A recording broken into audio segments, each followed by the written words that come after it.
Skype, July 5th, 2023, with Buddha, Brent, and Zach Knight.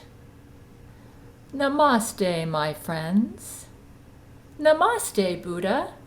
Are you enjoying your writing? I am, but I have to admit I'm doing it to keep Jesus happy too. It is important to be joyful in doing any kind of work, and to enjoy the finished product. In fact, this is more important than following any writing technique there is. I do have a few critiques, which I hear you rather like to receive, with regards to technique and Jesus' vision for this project. You're smart. You must be one of the smarter deities. Yes, Jesus must have told you that about me. From a pure writing standpoint, my main critique would be the use of what they call plagiarism. It is the sin of writers.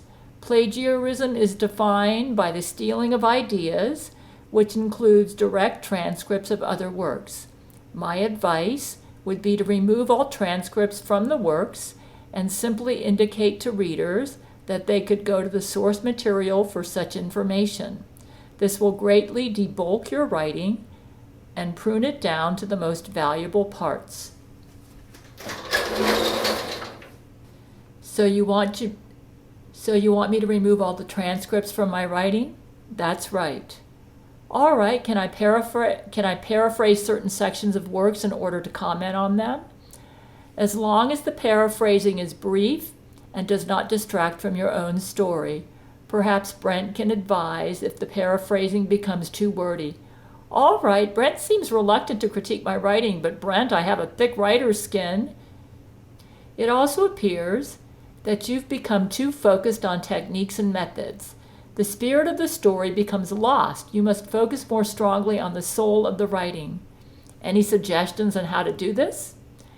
It's like a chef baking a cake by following every measurement to the letter and not stopping to taste if the batter is sweet. Perhaps he should add more sugar or less. He wouldn't know because he's not enjoying his cake and is only baking it. You must focus less on the methods. In fact, you are such a talented writer. My advice would be to throw them all out. You, Gail, are like a chef that can bake a most soulful cake without needing any instructions. So stop reading my writing instruction books? Yes, that's a good start.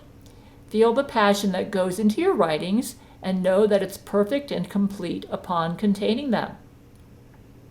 I try to get in the zone before I write by listening to music that touches me. The problem with that is that I seem to go off on tangents that may be confusing to the reader. The zone is good. You can certainly herd in your tangents when you catch yourself doing them. I think reading the writing craft books was good because they'll help me herd in my tangents, but perhaps I have the knowledge I need going forward now that I don't need to read them anymore. One thing that will become very important to this project is that you must set a definite time to complete a story. And from that point forward, there are to be no more rewrites. You must allow your work to be finished. That's what Jesus said to me when he gave me writing advice in 2014. Great minds think alike. It sounds like Lauren Sopola's advice for intuitive writers applies to me. That's kind of how she advises people with my temperament to write. Interesting is I think she's a Buddhist too. However, she doesn't say not to rewrite. Buddha's laughing.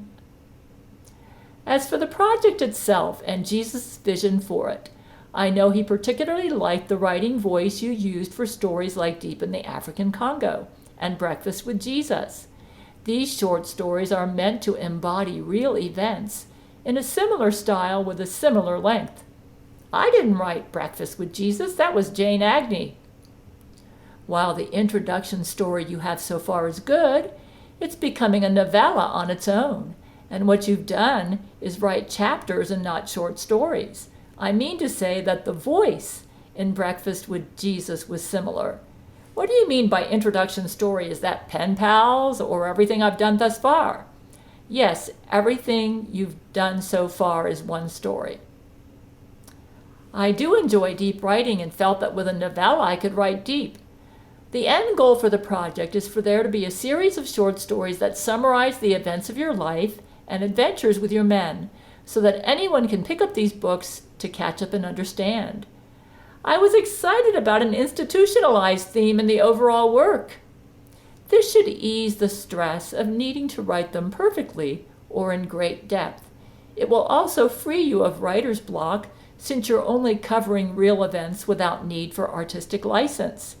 This sounds very much like the advice Jesus gave me in 2014. Then you see, we're on track with his vision.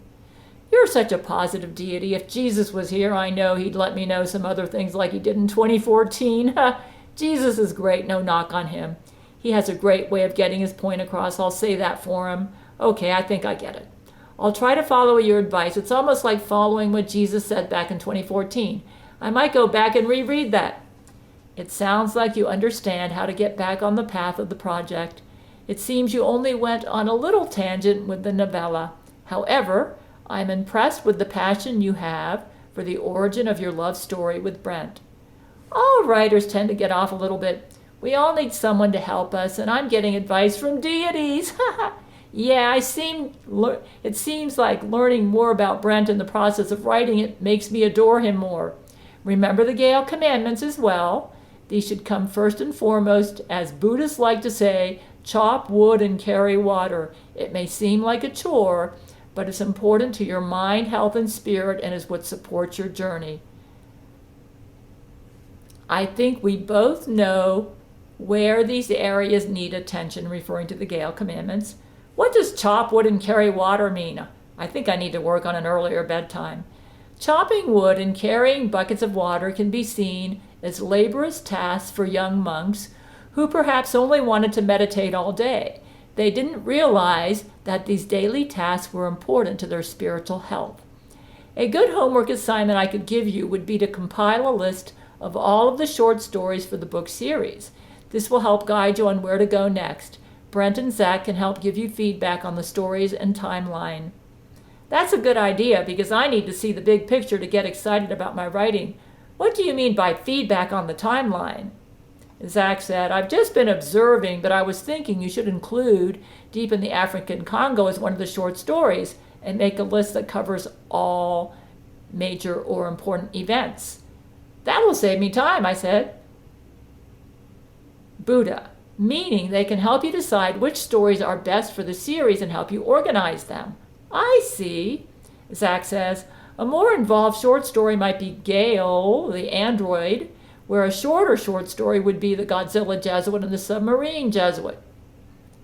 Buddha, Zach seems to have a perfect understanding of Jesus' vision. Not bad for an ex-Antichrist. Zach is pretty smart.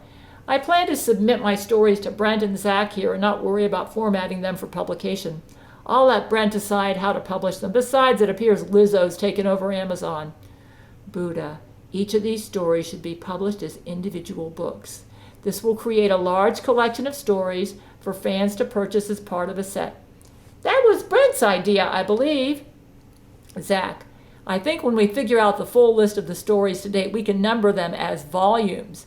Buddha, these will be bite-sized books as opposed to books with large compilations of stories. Zach says, I think the playlist on your YouTube might help us come up with a starting point. Zach, can you clarify what you mean by that? Oh, you're thinking of all my YouTube videos. Well, when I make the list of short stories, you'll know what I plan to include. I was planning on including any event that significantly changed me, but perhaps that's going too deep, like the Godzilla Jesuit incident didn't change me too much. Zach, I mean when you make the first version of the planned short story book list, you can look at how they're grouped in the YouTube playlist on your YouTube channel, and we can start with something like that. Okay, so he says, once you have the list, me and Brent will chip in our ideas. And he's saying, looks like Lizzo is making my messages delayed, that fat bitch. I can't wait till we defeat her. Okay, I know how to focus my writing now. I think for now I better start getting ready for bed. Yeah, I should too. If Jesus was here, that's probably what he'd say. He'd say we can work on this tomorrow. True dat. Okay, I'll get to bed. Good night, Gail. You all are great. And it's great to have Buddha on our team. He's a great asset. Good night, you all. We'll get it done. And do the Gail commandments too. Good night. And then Buddha says, Namaste. Good night. Okay, the next one is Jesus. He advised for Jesus, the eternal bridegroom. This was in September 2013. This was before I wrote it. He was giving me advice. Good job, Gail. And good job on winning the trial, Brent. That was Jesus. Thank you for helping me write the book. I really don't think I could have done it without you. I feel this book will be of great use for righteousness and truth. I feel so good that it's out. Jesus. A fan was praying to me earlier today, asking me for wisdom on making an audiobook version. I gave them my blessing. Oh, that would be awesome, because I don't have the equipment to do an audio reading, and I think that will help this very important story to get out. As you know, I just want to tell our story. I didn't write the book for money. Jesus, it definitely tells our story. Do you mind a little critique? I believe this will help you write the next book. And this book would have been Jesus, the Eternal Bridegroom in 2015. Please do, you're so wise. Jesus. I noticed that you copy-pasted conversations from chat logs and old journals of yours. It's okay to reference those things, but I think it robs your readers of your amazing writing skills. Those chat logs and journal writings were already written and could be read by themselves without the reader having to read your book. Also, in essence, you kind of plagiarized your own work. What I loved about Silver Skies is that while it told your story with Brent, it was all original content. You seem to be saying that you want me to write this more like a novel and less like a news report? Jesus, yes, you've got it. Your novels are where your writing shines the most. I think having written the book the way it is and comparing it to your other works, you'll see what I mean. I thought using the actual dialogue would make the story seem more authentic. You disagree? What do you think of my scenes with Zack Knight and Satan? They're more novel style. How accurate am I in those scenes? Jesus. Well, when you do a news report and share specific chat logs or journals, it makes things accurate in terms of events. In terms of showing accuracy in the characters' hearts and souls, the novel-style fictional scenes are what really showcase that. What I do is study the chat scenes to get a feel for my character's heart and soul. But instead of using an exact transcription, you want me to go deep into the heart and soul of the character and sort of jump off of the real dialogue into deeper dialogue and thoughts based on the real transcription? Jesus, yes. Very interesting. To help me get this right, which chapters in my book were your favorites? Jesus, that's a tough question. I really love the whole book. He's referring to the Forbidden Abyss Part 1. Actually, I appreciate your input because I felt in my guts that with this next book, I needed to do something exactly like what you suggested. I was planning on using the technique you just suggested to go deep into the characters of Zack Knight in Rule 13. Jesus, I knew you'd catch on as you were writing this book. Basically, anyone can just read the transcripts and chat logs and know what happened. That doesn't give them a reason to read your book. It's like the difference between taking a photograph of a scene and an artist painting a picture of the same scene. The painting may not be as accurate, but instead, it flows with the colors and energies that emanated within the artist that they felt best needed to be highlighted in order to convey the spiritual beauty of what they just witnessed. Ah, Jesus, you're brilliant. I'm really excited about the next book. I plan to reveal to the world the heart and soul of Zack Knight in 13, perhaps parts of themselves that they themselves won't even acknowledge. I think after my next book's finished, that many Jesuits will find the book addictive and some may even find you. Jesus, there you go. I'd offer you a handful of these ruffles too if I could. You always do such a great job, Gail. You know, as I started to think about this next book, I plan to give Zack in Rule 13 a very prominent role, and I want to show them as conflicted characters. Satan's going to hate this next book. Are my depictions of him accurate? Jesus, oh, they're great. Jesus, you must be helping me write this book. Then it's funny how I can see into that evil monster's heart and soul. As far as his physical appearance, can you give me a little more description what he looks like in his various appearances, especially how he presents himself to the Jesuits? Jesus. He usually likes to present himself as a big, buff guy with red skin, horns, and a black goatee. Pretty tacky, if you ask me. It appeals to the gay Jesuits, apparently. Hey, that's exactly how I described him in one scene. I was right on. Does he always talk with a gay-sounding voice? Jesus, yes, with a lisp and everything. A lisp? More details, please. Does he smell like smoke? Jesus, he actually does. He smells like charred smoke and sulfur.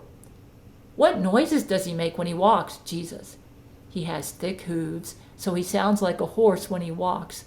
A lisp is when a gay person talks with heavy S sounds and lip smacking. Jesus, you're such a good writer. Does he have any favorite music? Jesus, he actually loves pop music. It's a little funny. Artists like Britney Spears, Keisha, Miley Cyrus. Why is that? Jesus, I think it's the only thing that gives him some form of carefree joy. It's not like I disagree with pop music. I understand. I've noticed that many things Satan approves of, you also approve of. How often does Jesus meet with Zach Knight, and what are his objectives for Zach Knight? Jesus, about once a week they meet, sometimes more, depending on what's going on at the time. He wants Zach Knight to worship and serve him unconditionally, and reserve all of his love for him only. To do that, Zach must carry out heartless acts of evil and destroy love. Oh my depiction of him with Zach was right on. I had Satan telling Zach that he feels that love is a 4-letter word. What did you think of that? Jesus, I think he literally said that one time. Jesus, you must be helping me write this book and giving me ideas. Jesus, your own intuition is brilliant. I gave it to you for a reason. Hey, what's going on with Zach right now? He claimed my book's a page-turner. Jesus, he's a bit perverse over the rape scenes, but I think secretly it's going to lead to him enjoying the story. I wonder how he'd react to a love scene with him and 13 that wasn't rape. He'd probably cry like he did over the Thornbirds. Oh, I plan on having lots of scenes like that in my next book. If he thinks this book's a page-turner, you'll stay up all night to read the next one. I plan on showing him the Ralph the Brick. He's going to be the Ralph the Brickasard character, and Maggie's going to be Rule 13. I plan on having some very poignant scenes. Jesus, man, Satan's going to hate that. Good. He's terrible. I sense that many Jesuits are questioning whether some of what Satan instructs them is fair. I plan on making them question it even more. I don't think a true Jesuit will be able to read the next book with a dry eye. Jesus, your intuition is so sharp. You see, once I expose that there's a deep side to Zach Knight that Satan pounces on, and I show how he struggles over his love for 13, he'll be as tragic a character as Ralph de Bricassar of the Thornbirds. That book made me cry. My goal in writing this next book is that no true Jesuit will be able to read it with a dry eye. Jesus, that's a great goal. I often feel sad for Zach Knight, because in reality he's such a tragic character. I made people so that they could love each other, and he's being duped by Satan to go against that. I was wondering if that should be the thrust of the next book, and now you've reinforced what my intuition sensed I should do. So it's true that Satan constantly talks him out of commitment to Rule 13, and that Zach's capable of loving her truly. Jesus, yes, that's true. Oh, Jesus, that's so sad. I must write my tearjerker. Why does Zach punish himself like this? Is he scared of Satan? Jesus, he's scared of both Satan and me. You? But you would love it if he loved Rule 13. Jesus, of course. But think of how many people out there fear God. Some people figure that Satan will give them more free will and let them give in to the temptations they want without judgment. But sin comes at a very high price, and before they know it, they're sucked in and can't get out. Wow, that was my gut feeling about how Jesuits think. My intuition is brilliant. Jesus, mistakes can snowball. It sounds like Zach and the Jesuits underestimate your forgiveness or overestimate their weaknesses. Jesus, both. I see. This is something I need to explore in my book. Jesus, anyone can be saved, even the Antichrist. But he doesn't believe it. He sees himself as stuck with Satan. Yeah, how does that work? How could I convince Zach that he can be saved even though he's the Antichrist? Jesus, you're doing a great job of highlighting his depth and the weaknesses he refuses to acknowledge while showing what he's missing out on by obeying Satan's rules. Right now, the Jesuits are increasing the pollen count. I'm glad to hear that. So this first book is making him think. Jesus, I'll offer some healing for your allergies tonight. You mean you'll take some of my allergies away? I seem to have leftover yeast toxins in my cells. I noticed today when I helped my mom with gardening that it was painful. Jesus, I'll clear enough to help you get better rest tonight and resolve some of the yeast toxins, but I can't do too much or Satan will notice. No problem. Thank you. I'm feeling worse, not better. But perhaps Satan is retaliating and increasing the pollen count. Jesus, I'll punch him in the balls. You mean it's Satan and not Zach Knight doing this? Jesus, I meant Zach Knight. He's like Satan's right hand. How does he do this? Is he using Jesuits or is he using technology? Jesus, they have technology that can control pollen levels in the atmosphere. How does that technology work? Each controller is like a massive generator that emits wave signals into the Earth's atmosphere and causes the plants to release their pollen. They can even calibrate each generator to work together with the others to center the pollen in one area over another. For instance, over all of Florida, but not Georgia, or over your specific town. I figured they had to have something like this.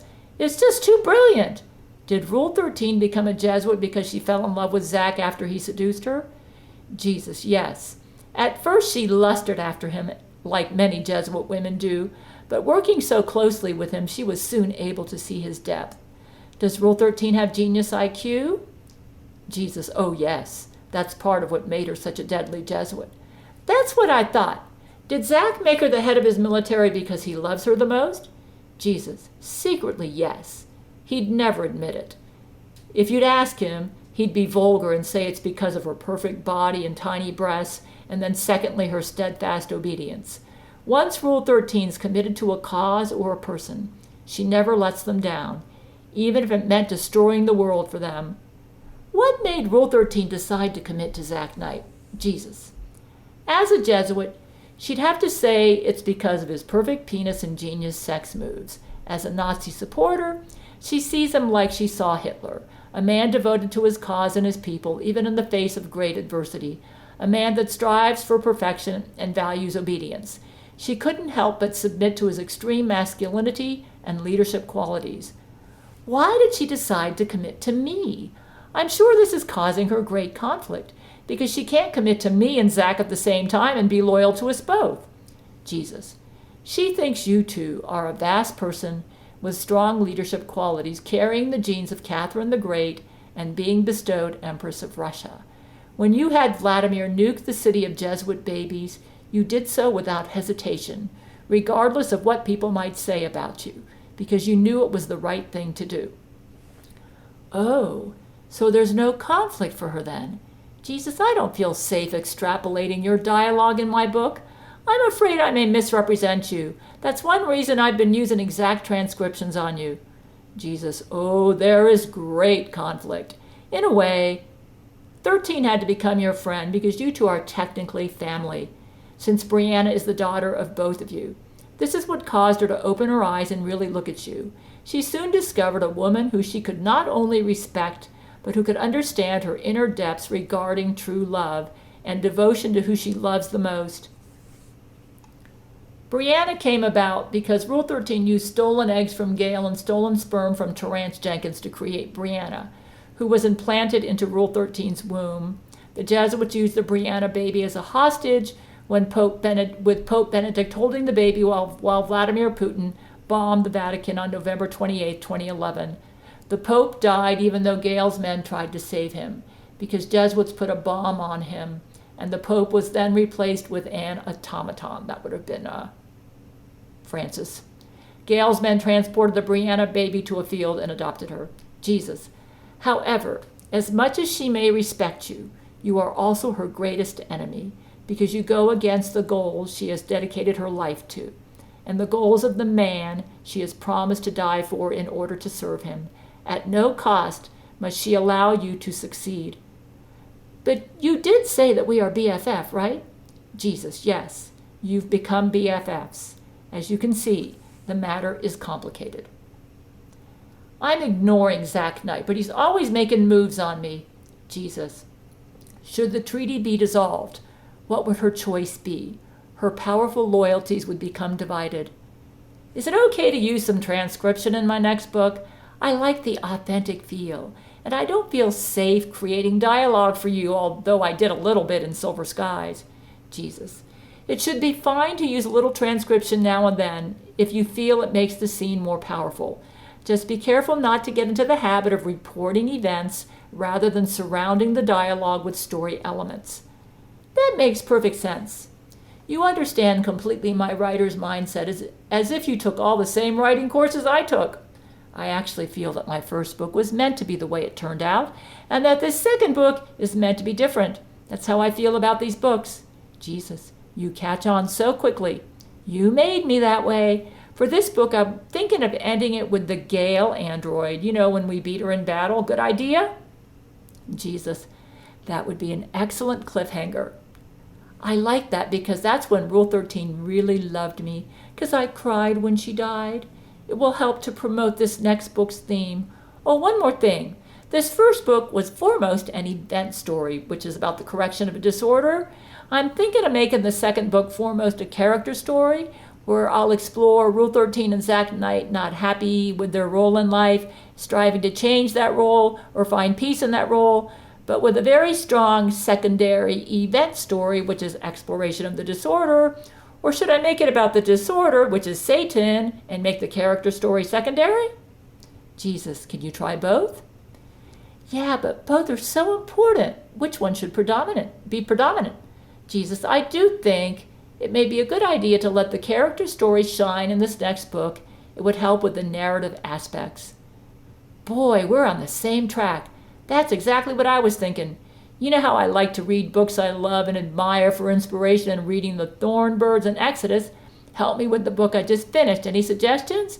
Jesus, the Bible, of course. Oh dear, I didn't mean to insult your book. Oh, do you have a favorite translation to use for this book? Jesus, I'm just teasing you, Gail. I think you're good at knowing which inspirations to use. I actually don't want to guide you so much that you don't paint this novel with the inner gifts I've already given you. All right, thank you. You've been very helpful. I haven't brought up a lot of stuff that you already know about because I know you know all about me and all my needs. The book of Job has been very instructive to me this month, as well as my utmost for his highest. Right now I love reading the New Living Bible, but sometimes I think it's off. Like a fire-breathing crocodile? I mean, Leviathan in Job is a crocodile. I think he's Satan. I mean, a fire-breathing crocodile's got to be Satan. Jesus, of course it was. Why does the New Living translate that as crocodile? Jesus, Satan can take on many forms, remember. Satan takes on the form of a crocodile when he swims in that ocean in outer space? Jesus, yes.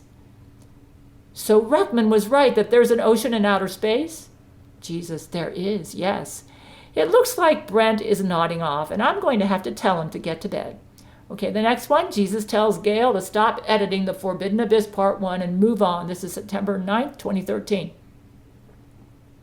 And Brent says, let's see.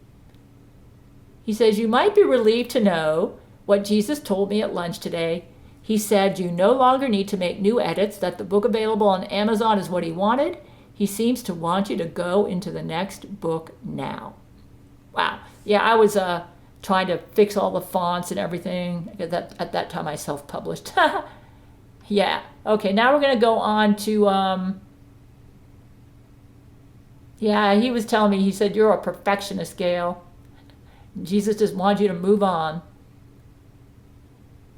He said, yes, that's what he indicated to me. He thinks it's more important to keep moving forward than worry about small imperfections. I suppose you've always been a perfectionist, my dear. Jesus knows what he likes. Okay, now we're on to Skype, November 29, 2013. And Jesus told Brent, he was telling me about how excited he was for your book today at lunch. And I said, that makes me so happy. What else did he say about my book? He advised me to tell you not to talk about it on YouTube until you finish it, just so that there's more surprise for your readers. And this was in regard to Jesus, the eternal bridegroom. Okay, March 16th, 2014. Brent, wow, there's a butterfly in my room. It keeps floating around my hand on the keyboard. And I say, hi, Jesus. Brent, oh my, he just appeared and is winking at me. Terrance, how did you know? It sounds like Jesus, that's why. Brilliant. Hi, Jesus. Is he saying anything, Brent? Yes, he's talking to me right now. This should be interesting. Terrance, oh my goodness, I'd be on the edge of my seat. Jesus, long time no chat, Gail. Bill is really enjoying himself and sends his warmth. He thanks your men for all the hard work they did building his mansion in heaven. He thinks it's really cool and commends you all for your sacrifices. Oh my goodness, I was so happy to help. Thank you for the house, Jesus. It's made me so happy to know that Bill's there now. Bill talked to me, that was brain to brain, I thought. Maybe he didn't. And said that he almost wished there wouldn't be a funeral because funerals are so morbid and he's so happy right now. Jesus, Bill wants to have a funeral in heaven with some old friends of yours, he says. Oh, is he talking to me through you, Jesus, right now? Jesus, at the moment, it's just us. But you may get to talk to Bill very soon. Really? Bill might be able to chat on Skype soon? Oh my goodness. Are you kidding? Jesus, he's in the middle of planning a big party in heaven. A housewarming party, I suppose. Which old friends of mine does he want in the funeral? Jesus, he's making a list right now and visiting everyone in heaven. This is so cool. Who's on the list? Does he like it that I've made him a character in my book? Jesus, I hear Jim Carrey is one of them. He loves your writings, Gail. Ah, that's great. I had a feeling it might be some of my men that have passed on. Jesus, as I've contemplated you for my book, I was wondering, when a person's replaced bit by bit with their Jesuit clone, what happens to the soul of the original person? Does that original person go to heaven or hell? Jesus, don't worry. They go to heaven. That's what I thought. That means the David I married is in heaven? Was David good before? I'm not sure. I didn't have him that long. Jesus, well, let's not digress too much. Okay, I'll respect that. I was just wondering. Jesus, I was doing a lot of thinking about your book, Gail. I think you've come up with a lot of interesting ideas. Some of those are true to real life, some of those are fictional, and it's all a very compelling story. However, it may be time to take a break from this book for a while. It wouldn't be very good for my best writer to burn out. Really? For how long? Jesus, I'll let you know. In the meanwhile, I think you might enjoy a bit of creative exercise to help expand your skills. Is it okay to read books about the writing craft and not just work on the draft? Jesus, of course. Just make sure not to overthink your book right now. I was wondering if you'd accept some creative writing assignments, so to speak. Sure, I want this book to be a masterpiece. It has to be with you as a main character.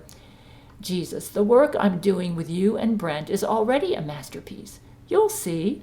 Think of all the adventures you've had together. For starters, you should try writing about one of those. Oh, so I'm taking a break from this book, but not from my writing. Jesus, I think you should write a short story about what happened when Vladimir discovered Obama's head in a jar. Of course not. Writing is your passion. Terrance, with the blood-filled tubes? Jesus, but I think a little break will free your creative juices. Yes, Terrance. It was in a jar. I know it was decapitated and using blood-filled tubes. Hey, Jesus, what do you think about the fact that YouTube has made those children's audiobook videos labeled as not fit for children? Jesus, it's unfortunate, but it doesn't stop the book from being read to children all over the world. I'm very proud of that book of yours, referring to The Forbidden Abyss Part 1. Okay, so I'll write a short story about what happened when Vladimir discovered Obama's head in a jar. Right now, the first thing that comes to my mind is that this is a precursor to what Zach's going to do in the tribulation, according to the book of Revelation. It also shows that I must have been brilliant when I depicted the blood-filled tubes in my novel Silver Skies. That book is truly prophetic. Jesus, the future will take care of itself.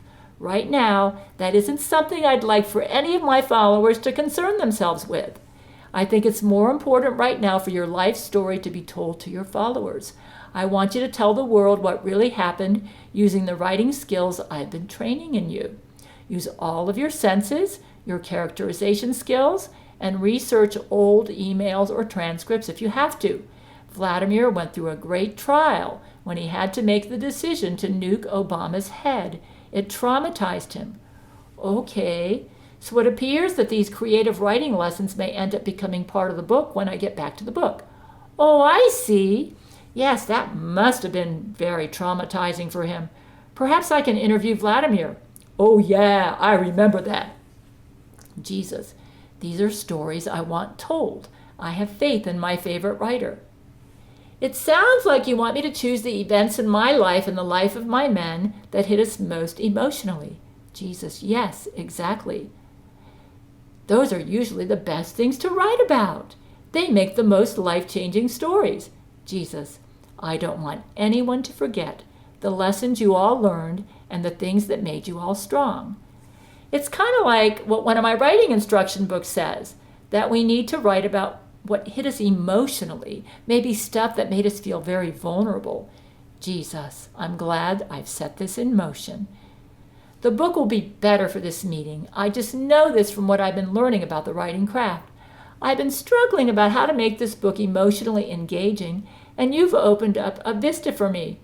Well, he is Jesus. So you don't want me to go into the future at all in my book? Jesus, for the most part. I don't want you to go into the future at all in your thoughts right now. I think as a writer, you could use a creative palate cleanser, so to speak, and may need to step away from this book to get it. I guess you also want me to eliminate those scenes in the distant past as well. Jesus, yes. This is your time right now for you and your men. No more distant past, no more distant future, just Gail and her men. Do you want this to still be nonfiction then? Jesus, yes. For this first assignment, write about a true real-life event. First assignment? Jesus, this short story will not be part of the book. He's referring to Jesus, the eternal bridegroom, the writing assignment about Vladimir nuking Obama's head. This sounds like an interesting short story. Perhaps I can publish it when I'm done. Jesus, of course. Maybe at my website. Jesus, you could also read it out loud on YouTube. Terrance, that would be real powerful. Oh, cool. I did a real good job on Emerald Towers, don't you think? Jesus, I think that was real cool. That was about me and Brent. Jesus, encore. I'd like to see more stories about you and your men. That's why the Forbidden Abyss Part 1 was such a huge success. For now, focus on short stories about the adventures you went on with your men. Should I just leave those videos up about my book even though I'll be drastically changing the plot? Jesus, that's up to you. I'll decide once I get back to the book. I could just make a correction video later. Jesus, that may be best. You're the coolest, Gail. Well, thank you. I'm honored that you spent all this time with me and my men. Jesus, I'm proud that you all worked so hard for me. Speaking of which, I'd like Brent to make his way into bed. He's been working much harder than I intended human beings to be used for. You need 8 hours a night, Brent. Hey, you were excited about my King David portrait for my book. What should I do with that portrait? Or maybe just don't worry about it right now? Jesus, don't worry about any of that. I just leave things as they are, and we'll come back to everything at a later time when you're fresh. Okay, thanks for the counsel. Get to bed, Brent. You will kill yourself if you don't. Sleep's important, you too, Terrance. I adore all of you, and I'm so proud that you are my men. Jesus, good night, my awesome writer. Sweet dreams, you guys. Terrance, do I need to go to bed too, Jesus? Brent says, hey, Jesus just disappeared. Okay, Skype, March 21st, 2014. Oh my goodness, what be that? Oh, what's happened? Giant shockwaves, the walls be fallen down. Shockwaves at Church of Gail? Can you put up your shields? Oh my goodness, they be coming from inside this room. The Jesuits? Oh, the shockwaves. The whole room was blown away. Where are you? Everything is all white. Is this a new cocky? Just me, Brent, and our computers. Oh my goodness. Where's Brent? We be floating. I'm right here. The white is so bright. Are you in your quarters at Church of Gail? It's really bright for sure. It looks like the church just dematerialized. How can you Skype with me then? I don't know, Gail. You holding your computers in your hand? Oh my goodness, that be so loud. Those loud trumpet sounds. Where are you? Brent, hey, someone just tapped me on the shoulder. I looked behind me and didn't see who. Oh, hey. They just did it again. On the other shoulder this time. Who be that? is this? Oh my, Jesus is with us. It be Jesus! Thank God! Why the grand entrance, Jesus? Is the church be okay? Jesus, the church is fine. I just really needed to get you guys' attention this time. I'm very upset. Oh no, Jesus. Did I do something wrong? I be so sorry. I drank a pot of coffee this morning. I don't think Jesus would do this over a pot of coffee. Jesus, I'm trying to explain my feelings to Brent right now. They're so complicated it's hard for mortals to understand. You guys cannot imagine my disappointment right now. What did we do? Oh my goodness. I know I said that bad word when I hit my thumb with a hammer a few weeks back. Jesus, Terrance, I'm disappointed about the pot of coffee and the word bitch nigger. And Brent, you need to get some sleep, and not on the infirmary's mortuary table, especially not while making love to Gail. But I'm heartbroken about what's happening with Gail's writing right now. Oh dear, Jesus, I thought that might be it. I'm sorry, Jesus. What am I doing wrong? Jesus, I was looking for a story that explained what happened when Vladimir and the men went in to find Obama's head being kept alive with blood-filled tubes. Instead, you've been incorporating all sorts of out-of-context information from the past, including some events which are entirely fictional. It's also become a novella instead of a short story. I was using the short story exercise in part to pause The Forbidden Abyss Part 2 because it was going in the same direction, too many tangents, and everything was getting confused. I feel that the writing has been awfully unbalanced. So you don't want me to use the video series from the FSU creative writing professor for this story? Of course, those are for a short story. Unbalanced? What do you mean? Jesus. Well, for example, I asked about what happened during a specific time frame, and you began to tell Vladimir's life story, some of which became inaccurate. I did want for this story to be non-fiction, because I wanted to be able to use it for historical context. This is also not a story about judo concepts. You want me to write it like a news report? What do you mean by historical context? Jesus, I only want you to write about what happened. Perhaps getting into the mindset of writing for a TV show would help you. Like writing a screenplay? Jesus, that would be a closer concept. A screenplay is very much show, don't tell. I was trying to make this a character story because you said you wanted me to use my characterization skills. Jesus, I was very pleased with your last book because of how simple the scenes were and how they each flowed from one another. It was also clearly nonfiction with very little speculation. Perhaps it would be a good idea to reference the emails you exchanged with Brent about the events that happened. Then simply tell the story within the framework of those contexts. You did tell me not to use transcripts for this next book, so I tried to make it more like a novel. It looks like I took it further than you intended. Jesus, yes, now you understand. It's as if I asked you to write a story about eating an apple, and you gave me the history of the apple farm it came from and the life of the apple farmer. Basically, I've been studying the novel forms for my writings, and it appears you don't want me to write what the literary community calls creative nonfiction. Jesus, your nonfiction is already creative, Gail. But why did you tell me not to use transcripts? Jesus, I wanted you to reference the transcripts, but not copy-paste transcripts into your new writings on the subject. Reference the transcripts? Jesus, yes, so you can remember the events that happened. How do I create dialogue then? I run the risk of quoting something that wasn't really said. I could be inaccurate.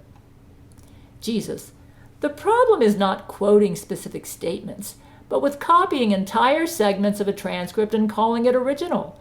You also have the freedom to intuitively create dialogue that you know your men might have said. You know them well enough. I have some ideas that may set this on the right track. I think an interesting start for the book would be to have Vladimir returning from the event traumatized, and perhaps the story could be told from the perspective of Vladimir telling Gerard Butler what happened the day he and Brent went to go investigate news of unusual Jesuit activity. Wait a minute. You said a short story. Now you're calling this a book? Jesus, Brent made a typo. My apologies. I may be talking too fast for him. Oh, I see. Jesus, the next scene can begin in novel form. with Brent and Vladimir enjoying each other's time as usual, joking around until they receive word of Jesuit activity and board the supersonic jet to go have a look. The next scene can show what happened when they found everything in detail, the men's escape. You're saying scenes. This sounds like a novella, not a short story. Do you mean paragraphs? This project doesn't have to be so black and white. Or perhaps you mean sections, black and white? I was not aware that both Brent and Vladimir went to take a look. From the information I have, it was Vladimir and Hugh Jackman.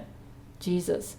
When I say short story, I mean that it shouldn't take much longer than a week to complete, and you have some freedom to decide how you'd like to organize it. Ah, very good. So now you're using references the way I wanted you to. It sounds like your main concern is that because I've introduced inaccuracies and speculation into my account, Zach can easily discredit the writings. Jesus, yes, precisely. I'm trying to show you this. I'd like you to use the references and transcripts you have for factual accuracy, but not to exactly copy from.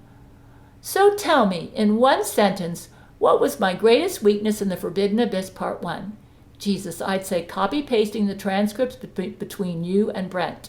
For the second one, it was a lack of focus and overcomplication of the plot. I know you've always enjoyed harsh criticism during your growth as a writer, Gail, which is why I'm giving it to you. I know you can handle this. I was trying to arc the story as a character story, so I thought it was focused, but I think I was too close to the story to know this. Yes, you're right. You know me so well. I appreciate you taking the time to help me grow as a writer, and I appreciate that you made such an entrance, because you knew how to help me understand how much my writing means to you, which I take as quite an honor. Jesus, thank you deeply for your understanding. So I'd like you to take this information and practice with this short and relatively simple story. I don't think it requires labels. It doesn't matter to me whether you call it a short story or a novella. My only concerns are that it doesn't take you more than a week to write, stays on topic, and is factual.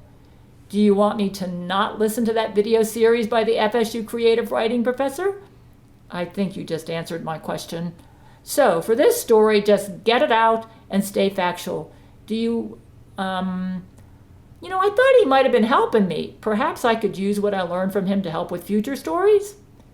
But he is a fiction writer mainly. Jesus, your writing comes out best when it's from you and your own wisdom. Do you want me to stop approaching my work as fiction and approach it more like a news reporter? Jesus, when you take too much advice from others, you begin to write like them and less like yourself. It's confusing the reader, and it covers up your own writing charm. That sounds like omniscient point of view. That's what I did with The Forbidden Abyss Part 1. I used omniscient point of view.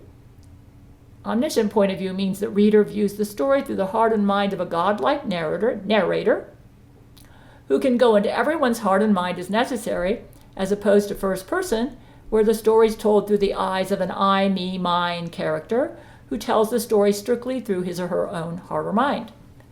Jesus, you could do that with this story as well. Because I went to first-person point of view, I had to go deeper than you intended, I'm afraid. Jesus, it might be a good idea to stay away from first person if you think you'll fall back into that habit. You can still write an emotional story without necessarily having to be first person. Yes, in order to go into first person, I have to dig into the person's soul, and here's where I become an actress, using my imagination to make the reader feel what the character perceives. Jesus, that may be where you begin to go on tangents and lose track of the story. And this is where I run the risk of inaccuracy. Jesus, you've acknowledged your tendency to do this with your videos in the past as well. When we've made them shorter and kept them to 15 minutes, you noticed how concise and on track you stayed. Jesus amended the rule for the 15-minute videos around 2018. So, even for a music video, you don't want me to go over 15 minutes? Jesus, yes. Okay, because there was one music video I recall where you said it was okay, but it appears you want all my videos to not go over 15 minutes. Jesus, the music video should stay on One True Media as well. Any reason for this? Jesus, oh, Brent, he's making typos again. I said that the music video should stay off of YouTube. It's too easy for Jesuits to try and sue you for copyright infringement if you put music videos on YouTube.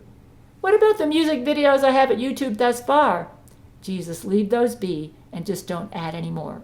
Okay, Jesus, you'll be safe. So, it's okay for me to make music videos, but keep them at my website. Jesus, yes. Any reason, Vladimir? Okay, we're going to skip this. Okay. Jesus, do you want me to quit trying to grow as a novelist and focus instead on improving my nonfiction writing? Jesus, I wouldn't think that far ahead. I'd just like you to focus on the present writing project you have right now. Okay, I'll write this one in omniscient point of view like I did the Forbidden Abyss Part 1 and focus on accuracy in my presentation, kind of like a news report with some human interest in it. Jesus, that sounds like a great start. I'll set it up as you suggested. That sounds like a great way to focus this news presentation, kind of like a television short documentary. Jesus, you can think of it that way. So you like Silver Skies even though that's a novel because it was clearly fiction, except for the Bible prophecy portions, which may turn out to be somewhat true. It appears Zach is messing with Brent and I's brain. Jesus, you both are also very overworked. With the writing suggestions I'm giving you, producing great works will become much easier. It sounds like you're striving to give me a brilliant crash course in writing. Jesus, yes, this is Jesus' Writing Academy. I'd say this is Writing Boot Camp. Jesus, I'm going to give Brent some... That's what I just said. Jesus, I'm going to give Brent some extra help in the infirmaries so that he can be more available to help you with this next story. You're talking about the story about Barack Obama's head in the jar? Jesus, it seems like you two working together really put a shine into the Forbidden Abyss Part 1. Yes. Yes, I need Brent for accuracy. I did look into the emails and such, but there wasn't enough there for me to put in the details needed for a good story.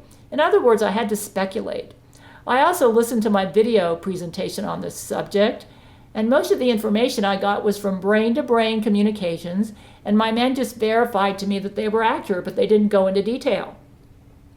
Jesus, you can use your brain-to-brain communications as references as well. I'm sure Brent can help fill in more information, and he can get the other men to share more details that they remember as well. Some speculation is okay, but it should be a spice and not a main ingredient. I think you're referring to speculation about reactions to the events, which can be reasonably inferred from what happened. The speculation is more about the emotional reactions, but not about the events. Jesus, yes, exactly. In my sequel to The Forbidden Abyss Part 1, I began speculating on events, and this is where I've erred. Jesus, you've got it now. Is it okay to speculate on emotional reactions to events that have already been established as fact? So basically, when you told me not to use transcripts, you meant that you wanted me to put in some of the person's reactions to the events that didn't make it into the transcript. But I did do this with The Forbidden Abyss Part 1. Perhaps you want me to do it a little bit more? Also, that one chapter where I pasted a huge section of transcript from Terrance's Skype videos about the Quebec trial, did you want me to summarize some of that and then just put in the exact quotes for the parts that really needed to be told? It'd probably be okay to quote memorable lines, right? Jesus, yes. Memorable lines can be quoted. Exact quotes can be used. But it makes me very unhappy to see Gail's writings become copies of chat logs. Oh, I see. What I did was listen to the court in session, that was Terrance, to the court in session and copied exactly what was said, and then I introduced some speculation about emotional reactions now and then. It was not totally a copy of the chat log, but perhaps you wanted me to put in a little more speculation about the characters' souls between the lines when I used transcripts. But when I introduce this speculation, try to make sure it's believable in the context of the situation presented. Jesus, we're getting off topic again. Terrance, by souls, do you mean the state of mind? Oh, sorry. Yeah, state of mind or the emotional response to what was said previously?